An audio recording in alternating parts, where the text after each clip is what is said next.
Hey High Caliber Life family, today we're doing our weighted leg workout. So as usual, we're going to start with our warm-up followed by our workout. So with our warm-up, we're going to do 2 sets. Each set lasts about 5 minutes long, so you're doing each exercise for 1 minute each. So once you get to the bottom of the list, you come right back up, you do it one more time, and then you're done with your warm-up. With the workout, today we're doing a 20-minute AMRAP. AMRAP stands for as many rounds as possible.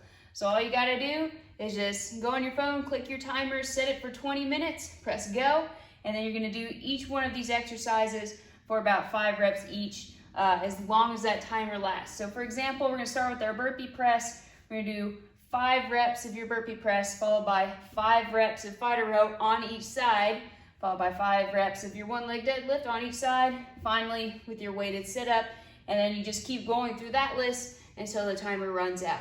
So let's go ahead and get started and look at our new warm-up for the week. First up is your high knee side crunch. So you're gonna stand in a normal stance, and you're gonna turn one set of toes to the outside. Make sure you're rotating at the hip though, and then lift the same side arm up to the ceiling. You're gonna lift the knee and drop the elbow, crunching the side as those 2 joints meet, and then extend back to the other side. And then do the same thing on the opposite. Rotate the toe out, bring the knee and elbow together, crunch those obliques, reach overhead, switch to the other side. And then make sure you exhale as you get that side bend in there. So you're just gonna alternate from side to side, rotating that knee to the outside. Next up is bootstraps. You're gonna stand with your feet about shoulder width apart, toes pointing forward. You're gonna initiate your squat by pushing the hips back and lowering yourself down as far as you can. If you can get all the way to the ground where your fingertips can brush the floor, awesome, do it. If you can't quite get all the way down to the ground, that's okay, you can still go through the motions. But see if you can brush the fingertips on the ground, come all the way back up to standing, sit back in your squat again, fingertips brush against the ground, come back up. If you can't quite get all the way to the ground, just go as low as you can, let those arms go through the motion. There's nothing wrong with that. Just make sure those knees stay behind the toes at all times, trying to keep your spine straight and it's not curved there at the bottom. So try to avoid curving the spine so you can keep that chest lifted in those bootstraps. Next up is arm circles. This one's really simple. And take your hands out to the side, about shoulder width apart, flip the fingers up so there's a bend at the wrist, and then you're going to keep your arms at shoulder height as you make these small circles forward for the first round and then small circles backward for the second round. If you got this down, you can also add side steps, simply stepping side to side, just giving the legs something to do, still keeping that heart rate up a little bit. But see if you can keep those arms as straight as you can, really squeezing those triceps. Your second to last exercise of the day is ice skaters. So again, you're going to sit in your squat. It doesn't have to be super deep, but the deeper you go, the more challenging it is. So you set those hips back, keep the knees behind the toes. So just to start out, we can lift one foot up. You're transferring your weight from one foot to the other. And then for more difficulty, you can step out a little bit wider. Still keeping that squat. Watch those legs so they'll want to straighten. And then for even more difficulty, you're actually hopping from one foot to the other, alternating those arms like you're speed skating. Yeah. Ice skaters. And then finally, you got your good old jog. So keep it simple, stay springy. You want to keep moving. So this is your active recovery. This is a great way to recover your breath, slow down your heart rate, but you're still moving a little bit. It's less intense, but you're still trying to get that heart rate and that breath under control. A good way to kind of think about it is those inhales and exhales. Try to make those cycles a little bit longer each time around. So as you start to get out of breath, so a little bit longer next time. So it's kind of a little bit of a mental exercise too.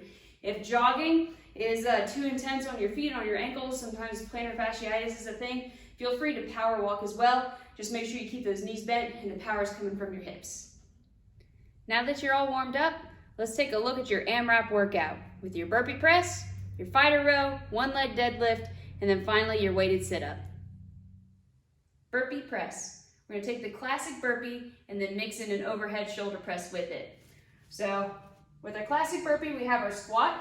So we're going to start with our good squat stance, about shoulder hip width apart, toes pointing forward. Set the hips back as you lower down. Place your weights on the floor. Option to also place your hands on the floor next to your weights. and you can step or hop back into your plank, lock it in, and then we're going to transition back to our squat by replacing our feet back to our squat stance. Make sure the feet aren't too narrow. Hips are already setting back, pressing the feet as you lift up. Then from here, to add the press, we're going to curl the weights up like a bicep curl, press overhead, get those arms as straight as you can, come back down the way you came, and then transition into your next burpee. Again, you can hop or step back in that plank, just lock in those abs in that plank. Come on up, curl, press on up. If the overhead press is too much for your shoulder joint, you also have the lateral raise instead. But there are your burpee presses. Fighter row. This one can be done with or without weight. But let's talk about the stance. It's going to be similar to the lunge in that one foot is forward, one foot and the other foot steps way back. So we have a wider stance. This front knee is going to be bent, so this knee is over its own ankle, making sure it's not going over the toes. It's also not dipping inwards or too far outwards, but it's tracking in line with the middle of the foot. This back leg is going to press through its back heel. The heel doesn't contact on the ground, but the ball of the foot stays on the floor. Next, I'm going to bow forward and see if I can get my spine in line with that back leg. You can use a mirror to check yourself. Now, if you are using a weight, grab it in the opposite hand of the front leg. So my left leg is forward. I'm going to grab the weight in my right hand. Next, I'm going to cross my right hand over, twisting my torso so the weight is on the opposite side of my knee. This other arm rows back, pinching my shoulder blade and keeping this elbow close to my side. So I'm starting in this position. All I'm going to do is switch sides. I'm going to twist the opposite side. My weighted arm pulls back by pinching that shoulder blade. Elbow stays close, and then I twist the opposite side. My base stays strong, so everything from the hips down stays stable. My top half, from the ribs up, twist from side to side, rowing that shoulder blade back by squeezing it towards the other shoulder blade. There are your fighter rows. The one leg deadlift. So the most important thing with a deadlift is keeping the spine straight. So making sure we don't have the hunchback, but we have our spine strong and straight. So like the normal deadlift, we are going to bow forward, hinging from the hips. There's not as much bend in the knee like a squat, but we're going to bow forward, hinging at the hips, keeping that spine straight, and then coming on up, except we're going to do it with one leg. So I'm going to do, or my standing leg is going to be my left leg. So I want to make sure I have a strong foundation with the foot, make sure it's active. And this other foot, my right foot, is going to kick back just a little bit, and I'm going to flex that foot at all times. I'm going to hold my weight on either side of the dumbbell, and I'm going to be dragging it down the leg forward and back instead of it going to be away from my body. I'm going to try to keep it as close to my body as I can. So, keeping the standing leg strong, and even the back leg stays strong. I'm pressing through that heel, flexing the foot. I'm going to start my descent by lifting this back leg, squeezing that right glute as I bow forward. I have a slight bend in the left knee as I lower myself down. Know that I'm not going fast. I'm taking my time, making sure I got all my technique there. Ooh, spine is straight. And then pressing that left foot, right foot comes back down to start. Oh, take a breath, reset, and then go again. Make sure you're pinching those shoulder blades back as well, and that'll help keep that spine straight. So you lower yourself down, keep that back leg up. Feel that glute squeeze on that side. So you lower down, come on up. So take your time, use the wall. You can kind of use the wall as a guideline there, but take your time with this one. Laugh if you fall, just reset and try again, do your best. You can also plant both feet on the ground for a normal deadlift as well. The final exercise on your list is the weighted sit-up, although the weight is optional. So weight or no weight, you're gonna start by lying on the ground, flat on your back, head on the floor, and the number one important thing is making sure you have contact with that low spine first thing, even before you lift off. So without the weight, I would recommend placing the hands behind the ears or crossing the hands to opposite shoulders, just so you're not using the arms as momentum, because sometimes that kind of messes it up. So you can use as little momentum as possible.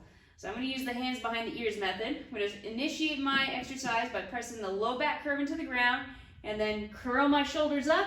Ooh, your feet might adjust. But come all the way up, see if you can straighten the spine all the way to the top. And then on your way down, see if you can get that low spine to contact the floor first before you go all the way down. See if you can have as much control on the way up and especially on the way down as much as possible. The exhale on the way up can also help power up as well, instead of holding your breath, because sometimes if you hold your breath, the internal pressure will actually prevent you from doing a full sit-up. So go ahead and do a full exhale on the way up, and then slowly come back down. It sounds ridiculous, but it'll really help. Now, if you want to add weight, there's a couple options you can do here. So you can keep the weight close to your chest. So same deal, using as little momentum as possible as you come up. Straighten the spine, still get that low spine contact in the ground as you lower yourself down. So you can keep it here. I try to see if I can maintain contact between my chest and the weight. Or for a little bit more difficulty, reach that weight overhead, try and keep those biceps by your ears as much as possible. So low back in the ground, whoo, curl up, ah. Come all the way up to the top, reset the biceps close to the ears, here at the top, straighten the spine. And as you lower back down, again, try to keep those arms right by the ears as you slow your descent all the way down. Using that exhale to help out, all the way up at the top. Inhale, control yourself down. So that is your weighted sit-up and the last exercise of your list.